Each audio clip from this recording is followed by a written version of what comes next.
How to fix Instagram story glitch. Hello guys, in today's video I'm gonna show you how to fix Instagram story glitch easy and quickly. So all what you have to do is simple. First thing, go to the settings on your phone like this, and then go to the apps manager right here. Now after you click on apps, go to the first option, click on apps again and choose Instagram, and then go to the storage and clear data and clear cache.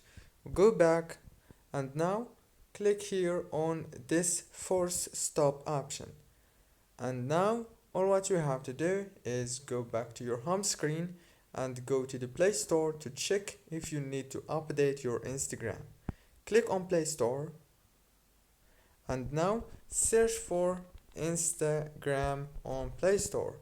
Now as you can see, you have to update the Instagram if you have this option of update, and then go back and restart your phone and the Instagram must be working for you.